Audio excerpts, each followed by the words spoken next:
My Jeep Gladiator Knockoff Rubicon bumper has a little bit of rust on it. Let me show you where and what I'm going to do about it.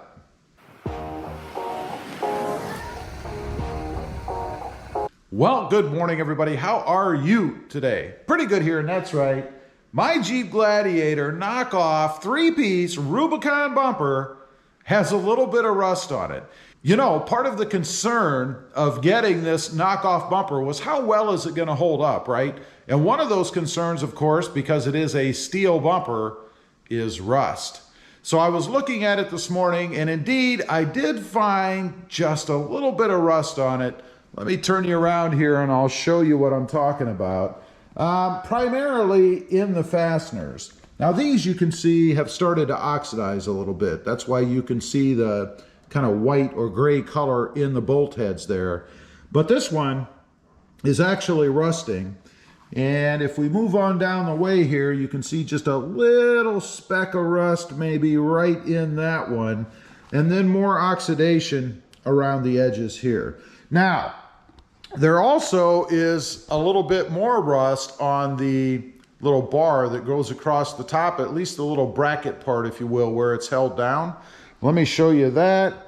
It is right here. Might be difficult to see, I don't know, but right there. Just a little bit of rust where the paint apparently nicked off right there on that corner.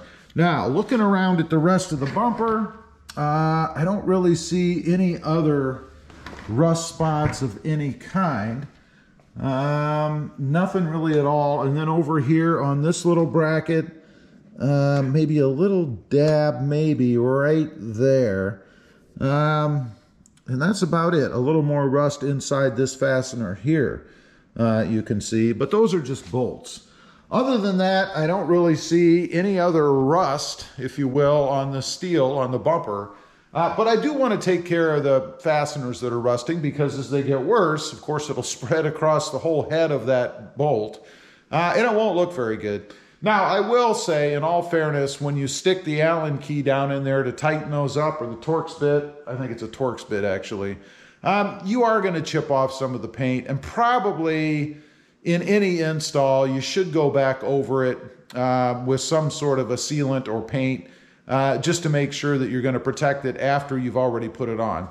And real quick, let's take a look at my wife's, because she has what I'd say is an identical bumper on the front of hers. It's the 3-piece Rubicon, but it's the OEM version. So let's take a quick look at hers and see if she has any rust. I haven't done anything with these bolts.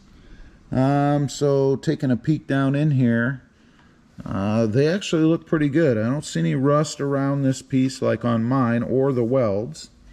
Let's go over here. You do see some silver down here, and I will say that's probably from contact, again, with the Torx bit tool. Particularly over here, you can really see it shining through. No rust, though, so I would say that Mopar probably uses stainless steel. That's why you don't see any rust on the bolts on hers. So kudos to them. So what I'm going to do, and this is really very simple, I just have a can of black Rust-Oleum sitting around here. It is a flat black, so it's not going to match up real great compared to what the head is now. But I think sitting down inside the head of the bolt, it really shouldn't be a problem. And now I'm going to use just a Q-tip just to dab the paint down into those bolt holes. I'm not going to clean it up or anything because frankly it would be rather difficult, if not impossible, to clean out the heads anyway. So let me get you guys set up, and we're going to go ahead and take care of those few spots. We'll see what it looks like. Okay, got the paint all ready. As I mentioned, I'm just gonna dab the end of a Q-tip in here. I don't want a ton of paint on it. And then we're just gonna poke it down in the hole here and see what happens. Oh yeah, that works really, really well. There you can see it kind of saturates it without clumping in there. And I wouldn't really care if it did clump. That wouldn't be a real big deal, I don't think. And let's go ahead. We're going to hit all of these. And being that it's flat black paint, it actually matches pretty well. So I don't really see any issue. Now we're going to hit the ones that are a little bit worse here. This has got some rust down inside. I think you guys can see in there. Not too bad. So this one's really bad. Look at all that rust in there. Might make sure I get a little extra in there, or a little extra, depending on where you're from. The next one, let's go ahead and hit that one. Yeah, this works pretty well. Pretty happy with the method. This one actually looks pretty good. You can see that's really more what it should look like, but not too bad. That one looks pretty darn good. Anyway, I'm going to go ahead and continue dabbing some paint in, and then we'll get to that bracket part, finish this up. Okay, got a little paint dabbed in all of these. You can see that really does do the job. They all look pretty darn good to me now. No rust showing, and that will protect it. And as I said, you know, little tip for you, if you're doing any kind of an install where the bolt, you know, is going to be out in the elements, exposed to rain and wet, snow, ice, salt, probably not a bad idea to do this right after you do an install. And even bolts that aren't exposed, I mean, just being in the air, they're going to rust if you chip the paint off. Now, we have, of course, this other area right here to do. I'm going to just dab a little bit of paint on a Q-tip again. And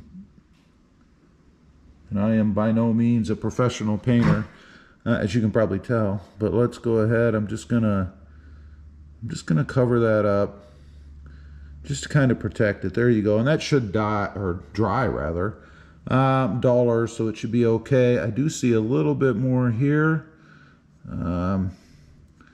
There we go. And again, it's a dull paint, so it should dry pretty well, and that shininess should go away.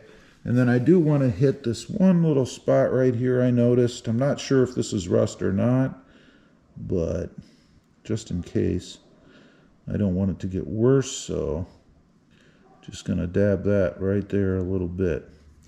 There, I don't think you can even see that now, probably. There, so that takes care of any rust areas. Looking along the edge right here, I don't see any more, so that's a good sign. And again, these are just little areas that had chipped. Yeah, let's see. Yeah, that's just dirt. I don't want to paint dirt. Those are just little areas that had chipped. And I do see one right here. This was a scrape right here that, well, you know what? Actually, I think that's just dirt as well. There could be a little bit starting there. I'll have to keep an eye on that. I'm not sure. Let's see. Yeah, I don't think that's anything right there, but I'll keep an eye on that. We'll see down the road if there's any more issues there. So that takes care of kind of touching up a little bit of the rust that I did find on here. Again, I don't think it matters that it's the knockoff or not, especially with the fasteners. When you put a tool in to tighten it up, you're going to chip the paint most likely. And if you don't do something to take care of it, which I obviously didn't, it's going to rust. So there's my little tip. Just grab a Q-tip, a little bit of Rust-Oleum, dab some paint in those heads, and you should be golden. Leave a comment, let me know, particularly if you have this knockoff bumper, or really even the OEM version. Have you noticed any rust on it like I just showed today? I'd be curious. Also, real quick, if you're interested, check out my other channel. It is Automotive, all about my 2020 rust-free Toyota Tacoma back there. Don't forget to click that notification bell so that you don't miss out on any upcoming videos. And do me a favor, smash that subscribe button on the way out. Thanks for watching. Stay safe out there. Bye.